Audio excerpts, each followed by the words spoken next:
ফের বাংলার বাইরে বাংলা বলায় আক্রান্ত। বাংলাদেশি তকমা দিয়ে মার বাংলা পরিযায়ীকে। বিজেপি শাসিত ওড়িশায় ফের আক্রান্ত বাংলা শ্রমিক। ভুবনেশ্বরে মারধর মুর্শিদাবাদের ৮ পরিযায়ীকে। আক্রান্তরা ভগবানগোলার হাসপাতালে ভর্তি।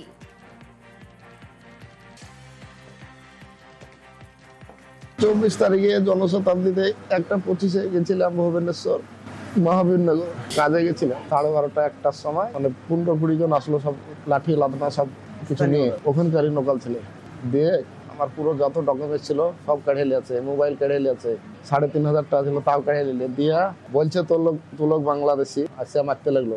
পুলিশ এলো 4টার সময়, পুলিশের সামনে বলছে যে লোক গরু চুরি করতে এসেছিল, অন্য নিয়ম লাগিয়ে দিল, মানে চেঞ্জ করে দিল কথা।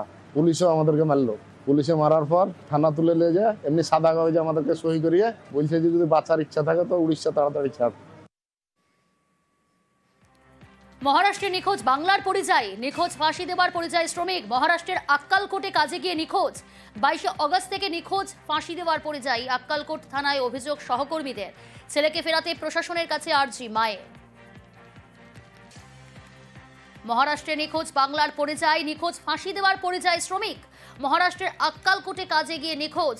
22 আগস্ট থেকে নিখোঁজ ফাঁসি দেওয়ার পরিযায়ী। আক্কালকোট থানায় অভিযোগ সহকর্মীদের। ছেলেকে ফেরাতেই প্রশাসনের কাছে আর্জি মায়ের। কাজে গেছে, কাজে থাকে, ওইখান থেকে হারে গেছে। 4 জন গেছে একসাথে, 2 জন বার হয়ে আসলো। একটা ছেলেকে পাওয়া গেল, ওই ছেলেটাকে এখন পাওয়া যায় না। আমি বলতেছি যে এই প্রকারে হোক আমার ছেলেকে আনে দিই। বিজেপি বিধায়কের অনুপ্রবেশের অভিযোগ তোলায় শোকজ। অশোক কীর্তনিয়ার পরিবারের বিরুদ্ধে অনুপ্রবেশের অভিযোগ তুলে মতুয়া মহাসংঘের লেটার হেডে নালিশ। বনগাঁর মহকুমা শাসকের কাছে নালিশ করায় শোকজ মহকুমা কমিটির সম্পাদক প্রসেনজিৎ বিশ্বাসকে। শোকজ করলেন মতুয়া মহাসংঘের প্রধান মমতা বালা ঠাকুর। অনুমতি ছাড়াই পদক্ষেপ নেওয়ায় শোকজ বলে দাবি। মমতা মহাসংঘের সেক্রেটারি, প্রেসিডেন্ট, আমি কিছুই জানি না। সেটা করে থাকে কে বিধায়ক, কে সেটা নিয়ে আমাদের না, সে বিজেপি তারা বুঝে নেবে। 2002 সালের কার নাম আছে কি না আছে সেটা লিগালভাবে যখন হবে সেটাই করবে। কিন্তু অল ইন্ডিয়া মতুয়া মহাসংঘের লড়াই নিঃশর্ত নাগরিকত্ব ছিল, এবং সেটা মানে বড় মা বিনাপাণি ঠাকুর, গোপীকৃষ্ণ ঠাকুরের নেতৃত্বে চলেছে, এবং আগামীতে আমার নেতৃত্বে এখনও ওরা চলছে। এটা এই লড়াই চলবে। তো সেখানে দাঁড়িয়ে অল ইন্ডিয়া মতুয়া মহাসংঘ এরকম করে যেটা করেছে প্রসেনজিৎ, সেটাকে আমরা অল ইন্ডিয়া মতুয়া মহাসংঘ সেটা আমরা জানার পরে শোকেস করেছি যে এটা এইভাবে করতে পারো না তুমি। শোকজ নয়, সাসপেন্ড করা উচিত ছিল বলে তো বিধায়কের। প্রসেনজিৎ বিশ্বাস যেটা বলেছিল সম্পূর্ণ মিথ্যা কথা বলেছে। মমতা বালা যিনি তৃণমূলের সাংসদ, উনি তো উদ্বাস্তুদের ভালো চায় না। উদ্বাস্তুদের যদি ভালো চেতেন, প্রসেনজিৎ বিশ্বাসের মতন একজনকে অল ইন্ডিয়া মতুয়া মহাসংঘের সাধারণ সম্পাদকের পদে রাখতেন না। কারণ এই প্রসেনজিৎ বিশ্বাসী উদ্বাস্তু পরিবারের লোকদের পদে পদে হ্যারাসমেন্ট করাচ্ছে। কিন্তু আমার ক্ষেত্রে পুরো ফলস কেসে ফেসে গিয়েছে।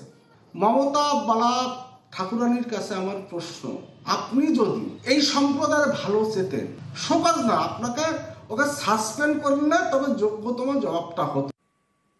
অনুমতি চাওয়ার জন্য ফোন করেছিলেন বলে পাল্টা দাবি। শোকজের পর দাবি মতুয়া মহকুমা কমিটির সম্পাদকের। 14 তারিখে সম্ভবত ডেপুটেশনটা করেছিলাম। তার আগে আমি 12 তারিখ রাত্রিবেলায় আমি বিকেল বেলায় ফোন করি মার কাছে পারমিশন নেওয়ার জন্য, কিন্তু উনি ব্যস্ত থাকার জন্য আমি আর ফোনে ওনার সঙ্গে কথা হয়নি। এটা সত্যি কথা, এটা আমি বনগাঁ মহকুমা কমিটির পক্ষ থেকে আমি ডেপুটেশনটা করেছি।